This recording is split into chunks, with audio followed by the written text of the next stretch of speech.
Hi everyone, welcome back to ಸೈನಿಕನ ಮಡದಿ village ಕಂಡ ಚಾನಲ್. ಇವತ್ತು ನಮ್ಮ ಒಮ್ಮು ನನಗೆ ಮಸ್ತ್ ಪೈಕಿ ಕೆಲಸ ಕೊಟ್ಟಾನ. ಏನಪ್ಪ ಅಂದ್ರೆ ಅವರು ಸ್ಕೂಲ್ ಒಳಗೆ ಅವನಿಗೆ ಪ್ರಾಜೆಕ್ಟ್ ವರ್ಕ್ ಕೊಟ್ಟಾರ. ಸೊ ಅದನ್ನು ನಾನು ಮಾಡಿಕೊಡ್ಬೇಕಂತೇಳಿ ಸಬ್ಜೆಕ್ಟ್ ಒಂದು ತಮ್ನೇಲ್ ಆರ್ಟ್, ಹಂಗೆ ಸೈಕಲ್ ಪಿಕ್ಚರ್ ಡ್ರಾವಿಂಗ್ ಹೇಳಿದ್ರೆ, ನಾವು ಹಳ್ಳಿಯವರ ದಿಢೀರಂತ ಸ್ಕೂಲ್ ಒಳಗೆ ಏನಾರ ವರ್ಕ್ ಕೊಟ್ಟಾಗ ಅದಕ್ಕೆ ಬೇಕಾದಂಥ ಥಿಂಗ್ಸ್ ನಮ್ಮ ಹಂತಕ್ಕೆ ಇರೋದಿಲ್ಲ, ಎಲ್ಲ ತಂದು ಮಾಡೋಕ್ಕೆ ನಮ್ಗೆ ಆಗೋದಿಲ್ಲ ಅದ ಟೈಮ್ ಒಳಗೆ. ಹಾಗಂತ ನಾವು ತಾಯಂದ್ರೆ ಸುಮ್ಮನೆ ಕೊಡೋಲ್ಲ, ಮನೆ ಒಳಗೆ ಏನೈತೋ ಅದನ್ನು ಯೂಸ್ ಮಾಡ್ಕೊಂಡು ಮಾಡ್ತೀವಿ. ಸೊ ಅಷ್ಟು ಟ್ಯಾಲೆಂಟೆಡ್ ಇರ್ತೀವಿ ನಾವು ತಾಯಂದ್ರೆ. ನನ್ನ ಪ್ರಾಜೆಕ್ಟ್ ವರ್ಕ್ ನೋಡಿ ನಮ್ಮ ಮನೆಯವರು ಫುಲ್ ನಕ್ಕಾಡ್ಬಿಟ್ಟಾರ. ಯಾಕೆ ರೀಸನ್ ಇಷ್ಟ, ಪಿಜ್ಜಾ ಬಾಕ್ಸ್ ತೊಗೊಂಡು ನಾನು ಪ್ರಾಜೆಕ್ಟ್ ವರ್ಕ್ ಮಾಡೀನಿ ಇವತ್ತು. ಸೊ ಈ ಪ್ರಾಜೆಕ್ಟ್ ವರ್ಕ್ನ ಯಾವ್ಯಾವ ಥಿಂಗ್ಸ್ ಯೂಸ್ ಮಾಡಿ, ಅದರಲ್ಲೂ ಮನೆ ಒಳಗೆ ಅವೈಲೇಬಲ್ ಇರೋವಂಥ ಥಿಂಗ್ಸ್ ಯೂಸ್ ಮಾಡ್ಕೊಂಡು ಮಾಡೀನಿ. ಸೊ ಎಂಡ್ವರೆಗೂ ಈ ವಿಡಿಯೋನ ನೋಡ್ರಿ, ಹೆಂಗೆ ಅನಿಸ್ತಂತ ಕಮೆಂಟ್ ಒಳಗೆ ಹೇಳ್ರಿ. ಇನ್ನೂ ಬೆಟ್ರಾಗಿ ನಿಮ್ಮ ಹತ್ರ ಮನೆಯೊಳಗೆ ಥಿಂಗ್ಸ್ ಯೂಸ್ ಮಾಡಿಕೊಂಡು ಮಾಡೋ ಅಂಥದ್ದು ನಿಮ್ಮ ಹತ್ರ ಐಡಿಯಾ ಇದ್ದರೆ ನನಗೆ ಅದನ್ನು ಸಜೆಸ್ಟ್ ಮಾಡಿರಿ. ನಿಮ್ಗೆ ನನ್ನ ಈ ವಿಡಿಯೋ ಚಲೋ ಅನಿಸಿದ್ರೆ ಲೈಕ್ ಮಾಡಿರಿ. ಹಂಗೆ ನನ್ನ ಚಾನಲ್ ಯಾರ್ಯಾರು ಸಬ್ಸ್ಕ್ರೈಬ್ ಮಾಡ್ಕೊಂಡಿಲ್ಲಲ್ಲ ದಯವಿಟ್ಟು ಸಬ್ಸ್ಕ್ರೈಬ್ ಮಾಡ್ಕೊರಿ. ನಮ್ಮ ಮನೆಯವ್ರು ಹೇಳ್ತಿರ್ತಾರೆ, ಯಾಕೆ ಈ ವಿಡಿಯೋಸ್, ಯಾಕೆ ಸೋಷಿಯಲ್ ಮೀಡಿಯಾ, ಯಾಕೆ ಇದು ಯೂಟ್ಯೂಬ್ ಇದೆಲ್ಲ ಯಾಕೆ ಬೇಕು ನಿನಗಂತೇಳಿ.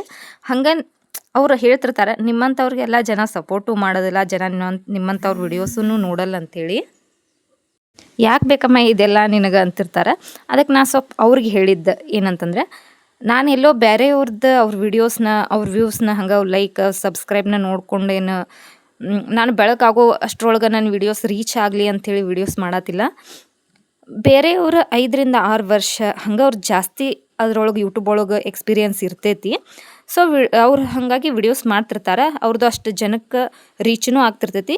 ಕೆಲವೊಂದು ಜನ ಒಬ್ಬೊಬ್ರು ವಿಡಿಯೋಸಿಗೆ ಅಡಿಕ್ಟ್ ಆಗಿಬಿಟ್ಟಿರ್ತಾರೆ. ಅವ್ರು ಯಾವಾಗ ವಿಡಿಯೋ ಹಾಕ್ತಾರೆ, ಅದನ್ನು ಯಾವಾಗ ನಾವು ನೋಡ್ತೀವಿ, ಸೊ ಅವ್ರ ಜೀವನದೊಳಗೆ ಏನು ಆಗಾಕತ್ತೈತಿ ಅನ್ನೋ ಅವ್ರ ಕ್ಯೂರಿಯಾಸಿಟಿಯಿಂದ ಅವ್ರ ವಿಡಿಯೋಸ್ ನೋಡ್ತಿರ್ತಾರೆ. ಹಾಗಾಗಿ ಅವ್ರ ವಿಡಿಯೋ ಜಾಸ್ತಿ ರೀಚ್ ಆಗ್ತಿರ್ತಾವೆ. ನಾವೀಗ ಸಿಳಿಮಿಳಿ 5-6 ತಿಂಗಳಿಂದ ಬಂದುಬಿಟ್ಟು ವಿಡಿಯೋಸ್ ಮಾಡ್ತಿರೋದು. ನಾವು ಅದ್ರೊಳಗೆ ಅವ್ರಂಗೆ ವೈರಲ್ ಆಗ್ಬೇಕಂದ್ರೆ ಅದು ಸಾಧ್ಯನೇ ಇಲ್ಲ. ಜನ ಇವಾಗ ಎಂಥವ್ರಿಗೆ ಜಾಸ್ತಿ ಸಪೋರ್ಟ್ ಮಾಡ್ತಾರಂತಂದ್ರೆ ಕಣ್ಣಿಂದ ಅವ್ರು ರೀಲ್ಸ ನೋಡೋಕ್ಕಾಗ್ತಿರೋದಿಲ್ಲ, ಆ ಥರ ವಿಡಿಯೋಸ್ನ ಮಾಡಿರ್ತಾರೆ. ಅಂಥವ್ರಿಗೆ ಜಾಸ್ತಿ ಲೈಕ್ಸ್, ವ್ಯೂಸ್, ಕಮೆಂಟ್ಸ್ ಹೋಗ್ತಿರ್ತಾವೆ. ಅವ್ರು ವಿಡಿಯೋ ನೋಡಿರೋ ತಲೆ ತಿರುಗಬೇಕು, ಬಟ್ ಅಷ್ಟು ಕೆಟ್ಟದಾಗಿ ಮಾಡ್ತಿರ್ತಾರೆ. ಅಂಥವ್ರಿಗೆ ಜಾಸ್ತಿ ಸಪೋರ್ಟ್ ಮಾಡ್ತಾರೆ. ನಮ್ಮ ಜನ ಅವ್ರನ್ನ ಬೈದಂಗೂ ಮಾಡ್ತಾರೆ, ಅವಾಗ ಕಮೆಂಟ್ ನೋಡಿದರೆ ಸೊ ಬೈದಂಗೆ ಮಾಡಿರ್ತಾರೆ. ಬಟ್ ಅವ್ರಿಗೆ ಅಷ್ಟು ಲೈಕ್ಸು ಬಂದಿರ್ತಾವೆ, ಅಷ್ಟು ಫಾಲೋವರ್ಸು ಆಗಿರ್ತಾರೆ. ಬಟ್ ಏನು ಮಾಡೋಕ್ಕಾಗೋದಿಲ್ಲ. ಸೊ ಎಲ್ಲರೂ ಹೀಗೆ ಅಂತಲ್ಲ, ಪ್ರತಿಯೊಬ್ಬರು ಕೆಲವೊಂದಿಷ್ಟು ಜನ ಅವ್ರನ್ನ ಜನನ ನೋಡ್ತಾರೆ, ಕೆಲವೊಂದಿಷ್ಟು ಜನ ಕಂಟೆಂಟ್ ನೋಡ್ತಾರೆ, ಕೆಲವೊಂದಿಷ್ಟು ಜನ ಅವ್ರು ಯಾವುದ್ರ ಮೇಲೆ ವಿಡಿಯೋಸ್ ಮಾಡತ್ತಾರ ಅಂಥೇಳಿ ನೋಡ್ತಾರೆ. ಹಂಗೆ ಕೆಲವೊಂದು ಜನ ಹಳ್ಳಿ ಮೇಲೆ ಭಾಳ ಇದಿರ್ತಾರೆ ಅವ್ರು. ಸೊ ಅಂಥವೇನಾದರೂ ಒಳಗಿನ ವಿಡಿಯೋಸ್ ಹಾಕಿದ್ರೆ ಅಂಥದಕ್ಕೆ ಜಾಸ್ತಿ ಸಪೋರ್ಟ್ ಮಾಡ್ತಾರೆ. ಬಟ್ ನಾವು ಇವಾಗ ಬಂದಂಥ ಯೂಟ್ಯೂಬರ್ಸ್ಗೆ ಸ್ವಲ್ಪ ನಾವು ರೀಚ್ ಆಗಬೇಕಂದ್ರೆ ನಮಗೆ ಸ್ವಲ್ಪ ಟೈಮ್ ಹಿಡಿತೈತಿ. ಬಟ್ ಯಾವಾಗಿದ್ರೂ ಜನ ಯಾವುದೇ ಫೀಲ್ಡ್ ಒಳಗೆ ಇದ್ರೂ ಲೇಟಾಗಿ ಸ್ಲೋ ಆಗಿ ಸಿಕ್ಕಂಥ ಗೆಲುವು ಏನಿರ್ತೈತಲ್ಲ, ಯಶಸ್ಸು ಯಾವಾಗಿದ್ರೂ ಅದು ಕೊನೆ ತನಕ ಇರ್ತೈತಿ. ಸೊ ನಾವು ಎಲ್ಲೋ ಜಲ್ದಿ ಫೇಮಸ್ ಆಗಬೇಕು, ಜಲ್ದಿ ಜನ ನಮ್ಮನ್ನು ಗುರುತಿಸ್ಬೇಕು ಅಂಥೇಳಿ ಶಾರ್ಟ್ಕಟ್ ಒಳಗೆ ಹೋಗಿ ಯಶಸ್ಸು ಕಂಡ್ಕೋತೇವಲ್ಲ, ಸೊ ಅದು ಜಾಸ್ತಿ ದಿನ ನಮ್ಮ ಜೊತೆ ಇರೋದಿಲ್ಲ. ಅದು ಎಷ್ಟು ಜಲ್ದಿ ನಮ್ಗೆ ಸಿಕ್ಕಿರ್ತೈತಲ್ಲ ಅಷ್ಟು ಜಲ್ದಿನೇ ನಮ್ಮನ್ನ ಬಿಟ್ಟು ಹೋಗ್ತೈತಿ. ಹಾಗಾಗಿ ನಾವು ನಿರಂತರವಾಗಿ ಪರಿಶ್ರಮ ಪಡೋಣ. ನಮ್ಮ ಪ್ರಯತ್ನ ಯಾವಾಗಿದ್ರೂ ಜೆನ್ಯೂನ್ ಆಗಿರಲಿ. ಅಂದರೆ ಯಾವತ್ತಾದರೂ ಒಂದಿನ ನಾವು ಪಟ್ಟ ಶ್ರಮಕ್ಕೆ ಪ್ರತಿಫಲ ಸಿಗ್ತೈತಿ ಅನ್ನೋ ಹೋಪ್ಸು ಒಳಗೆ ನಾವೆಲ್ಲರೂ ಪ್ರಯತ್ನ ಪಡೋಣ ಅಂತ ಹೇಳ್ತಾ, ಈ ನಾನು ಹೆಂಗೆ ಇದು ಪ್ರಾಜೆಕ್ಟ್ ವರ್ಕ್ನ ಕಂಪ್ಲೀಟ್ ಮಾಡೀನಿ, ನನ್ನ ಮನೆಯೊಳಗೆ ಸಿಕ್ಕಂಥ ವಸ್ತುಗಳನ್ನ ಉಪಯೋಗಿಸ್ಕೊಂಡು. ಸೊ ನೋಡಿರಿ, ಎಂಡ್ ತನಕ ನೋಡಿರಿ ವಿಡಿಯೋನ, ಹೆಂಗೆ ಅನಿಸ್ತಂತ ಹೇಳೋದು ಮಾತ್ರ ಮರಿಬೇಡ್ರಿ.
inside, feeling alive. Nothing in sight, forever in flight. Follow those lines, we'll make it this time. Blurry street lights, work as a guide to memories that we're making tonight. Oh yeah, we'll make it tonight. Yeah, I'll do anything that I feel like I wanna do. I'm living life like I got nothing left to prove. No end in sight, just always staying on the move. I'll go all night if that's just what I gotta do. Life's too short to care about what you can't afford. Memories are in what you explore, so just don't be ignored. Go ask for more, go ask for more. 'Cause I've been living life right like I could just die any minute. Going for a ride down the side, PCH, country limit. I don't need a guide, follow lights, take me where I wanna visit. Are you alive? Or just breathing? 'Cause I've been living life right like I could just die any minute. Going for a ride down the side, PCH, country limit. I don't need a guide, follow lights, take me where I wanna visit. Are you alive? Or just breathing? I'm in a race that everybody's chasing fast. They wanna be that someone on the screen at last. They ain't looking inside for their needs in life. They wanna be liked by everybody in sight. But trust me, being free ain't spotlights. No, it's long nights and it's long fights with yourself all the time to get your mind right. But if you put in the work, you can find the light, alright. I'll do anything that I feel like I wanna do. I'm living life like I got nothing left to prove. No end in sight, just always staying on the move. ವರ್ಕ್ನ complete ಮಾಡಿ ಏನಾದರೂ ನಮಗೆ ತಿನ್ಬೇಕು ಅನ್ಸತ್ತಿತ್ತು, ಹಾಗಾಗಿ ನಾವು ಮಸಾಲೆ ಮಂಡಕ್ಕಿ ಮಾಡ್ಕೊಂಡು ತಿಂದ್ವಿ. ಸೊ ಇದಾಗಿತ್ತು ನನ್ನ ಇವತ್ತಿನ ವ್ಲಾಗ್. ಹೆಂಗೆ ಅನಿಸ್ತು ಅಂತ ಕಮೆಂಟ್ ಮಾಡಿರಿ. ಹಂಗೆ ಇಷ್ಟ ಆದರೆ ಲೈಕ್ ಮಾಡಿರಿ, ತಪ್ಪದೆ ಸಬ್ಸ್ಕ್ರೈಬ್ ಮಾಡ್ಕೊರಿ. ಮತ್ತು ಮುಂದಿನ ವ್ಲಾಗ್ ಒಳಗೆ ಸಿಗೋಣಂತೆ.